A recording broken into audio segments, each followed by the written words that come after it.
It's a fear I think most drivers experience, especially this time of year. A child running to the school bus and for whatever reason, you don't see him or her. Of course, measures are in place to prevent that, such as the stop arms on the school buses, but a recent national survey found more than 80,000 drivers ran one of those stop sign arms in just one day. Think about that. What if that was your child? So until that number is zero, there will be programs in place to raise awareness of school bus safety. Delmarva Life's Katie Zerilli is outside learning about one of them. And Katie, those are pretty scary statistics.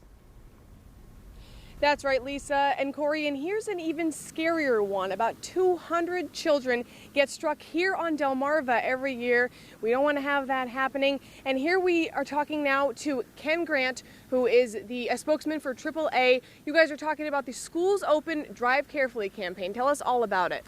Yes, this is a reminder that we have to put out every year about this time just to keep people back on track.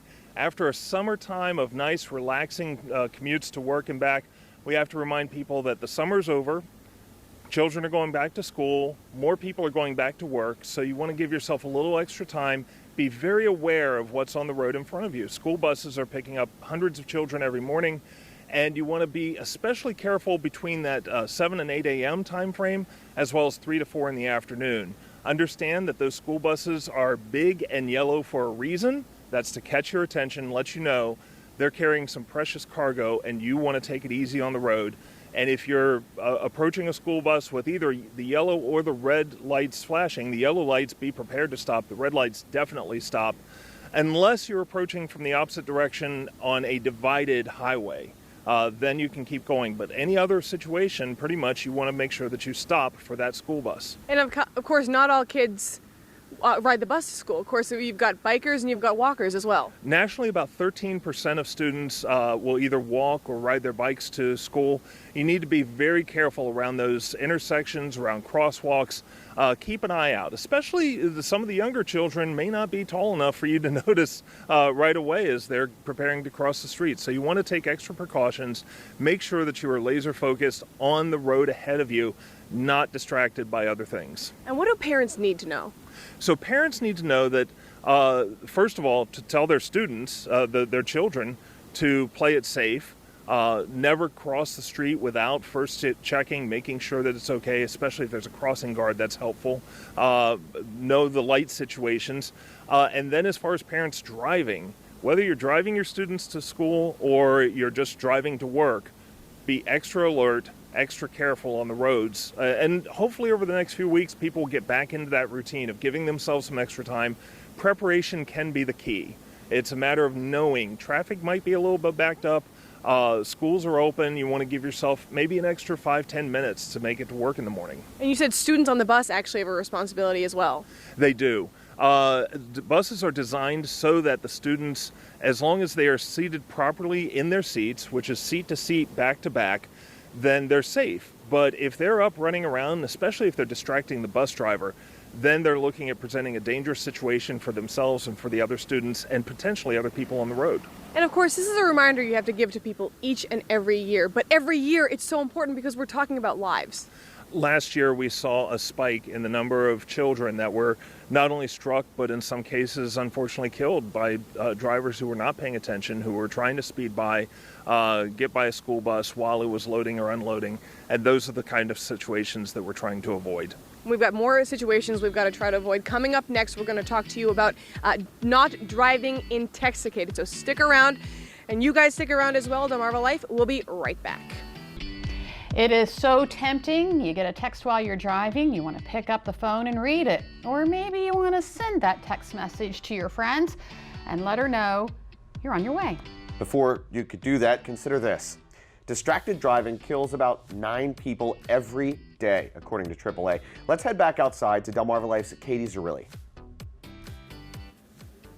That's right, Corey and Lisa. As important as we just talked about with paying attention to kids for the school year is thinking about driving distracted and not doing it. We're back outside here with Ken Grant, AAA spokesman. Ken, tell us a little bit more about this Not Driving Distracted campaign. Sure. Well, what we've seen over the years is instances of drunk driving, driving while intoxicated, have been on the decline steadily for several years, and that's largely due to a lot of public service announcements and a lot of society saying that's no longer socially acceptable.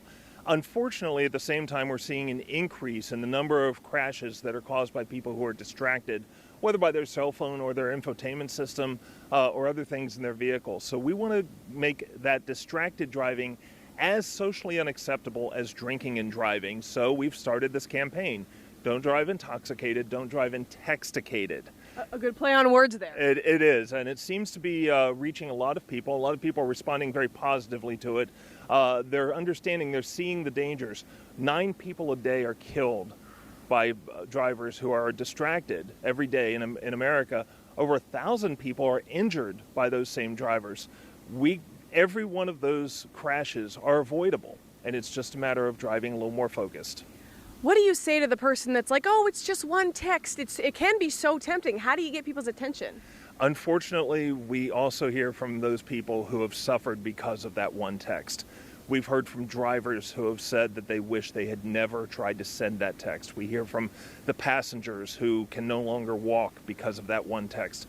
So it's one of those things where just the smallest thing can change your life, a victim's life, and the lives of their family and friends forever. And I think this picture on the poster here kind of is a really good way of showing what you're doing when you're texting and driving. Tell a little bit about that. Again, it's the same thing. You would not drive with a open bottle of alcohol there in your hand, drinking and driving.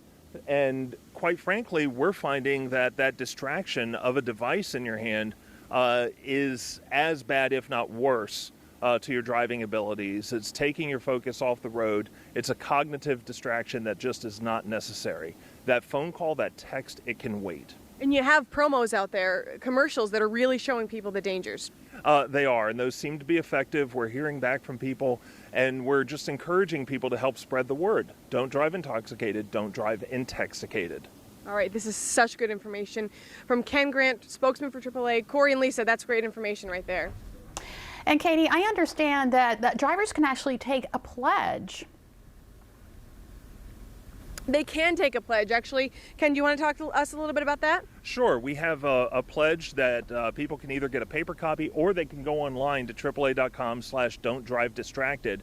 Now, the pledge is for everybody, whether we're talking about drivers or passengers. Drivers, it encourages people to put away their mobile device, to be a positive role model by speaking out and letting people know that it's just not socially acceptable. Even if you know that a friend is driving, you don't call them or text them while they're driving. So that's what the pledge is. We're encouraging people to go ahead and sign up for that pledge. Science shows that when someone attaches their name to a promise, they tend to keep it. And we're hoping that thousands of people will keep this pledge to not drive intoxicated and to encourage others to do the same. Ken, I like it. Keep up the good work. Thank you very much, Katie. All right, thanks so much. I'll throw it back to you guys here in the studio. We can't pass that message along enough. Sure. Don't Agreed. text and drive.